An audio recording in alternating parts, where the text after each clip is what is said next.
This book changed my life, and I'm completely serious. I'm definitely not promising that this book will change your life or your life, but it definitely changed mine.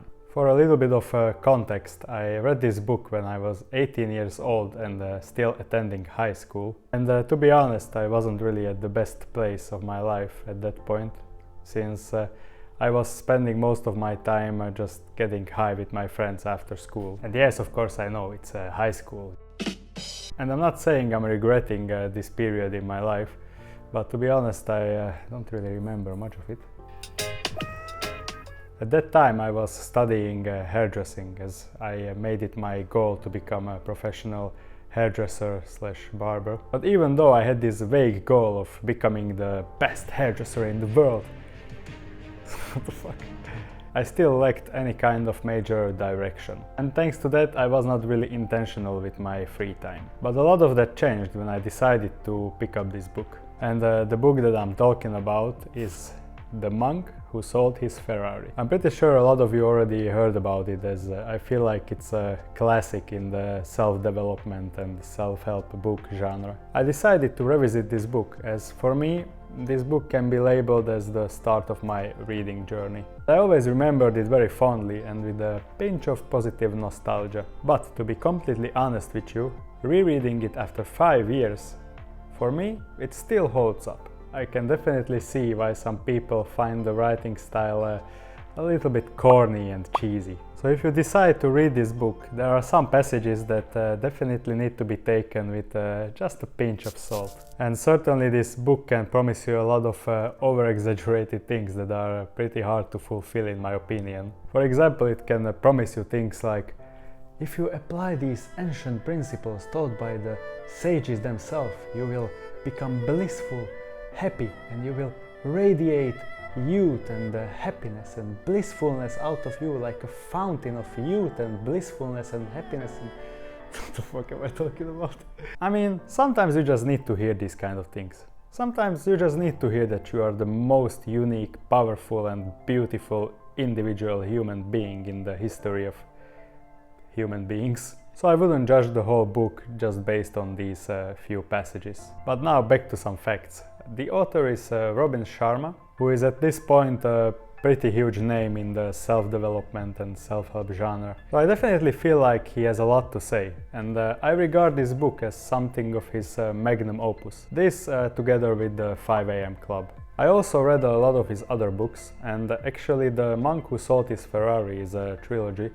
And I'm not saying the other 2 books are bad, but I think it's enough to read the first one. Nonetheless, if you really like the first book and you fall in love with this type of writing as I did back then definitely give them a try. Now, just to sum up the plot of this fairly short book, it mainly revolves around 2 characters. The first and the most important being Julian Mantle, the titular monk who sold his Ferrari. Now, Julian is a very successful and rich lawyer who has it all.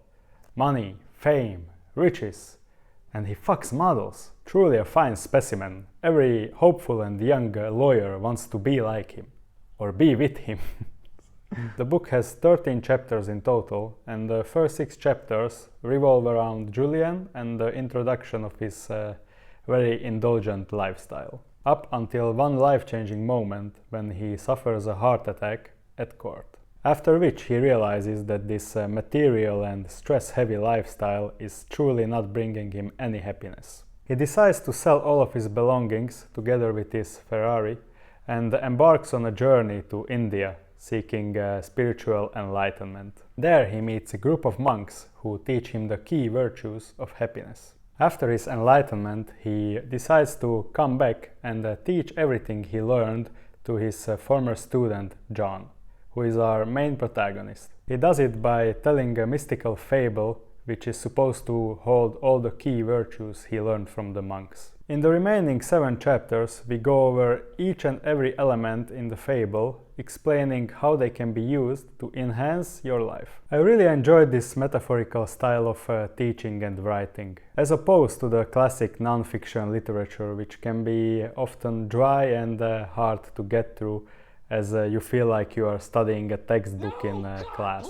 With those kind of books, I tend to slide into somewhat of a reading slump, which usually does not happen with these kind of books. A very similar type of book would be The Alchemist by Paulo Coelho, even though there the writing style is a lot more lyrical and it is a novel, of course, not non-fiction, so it reads differently. Now I will just mention some of my key takeaways from this book in hopes of convincing you to read it, because in my opinion it truly is worth your time.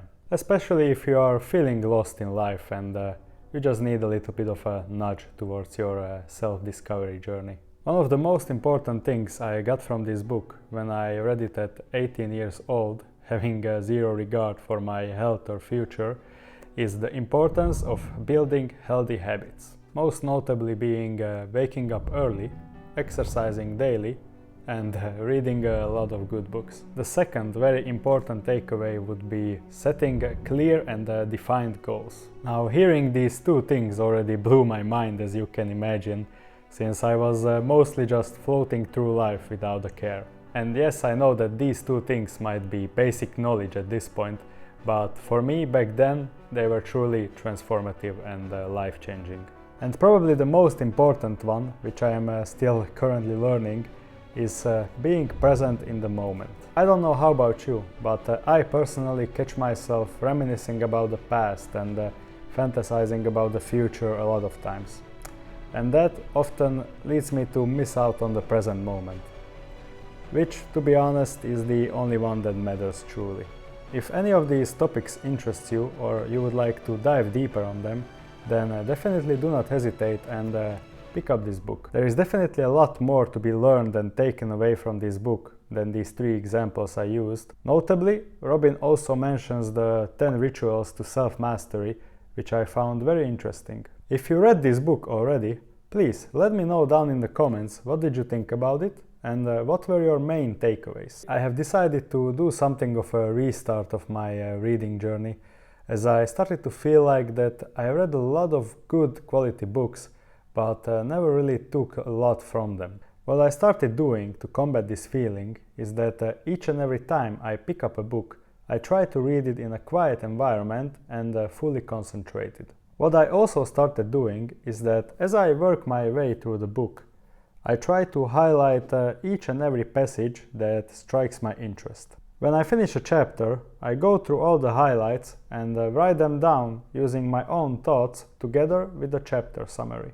For this, I have started off by using a classic notebook and a pen, but now I have shifted on to using Notion, as I already use it for a lot of other stuff as well. Just to conclude this video, the reason why this book truly changed my life is that it set me off on a journey of seeking a more purposeful, deliberate and overall happier life. And I hope it does the same for everyone who decides to pick up this book after the video. Guys, thank you for your attention, and if you like this video of me rambling about yet another book, please leave a like down below, and if you want to see me ramble about more books, then please do subscribe.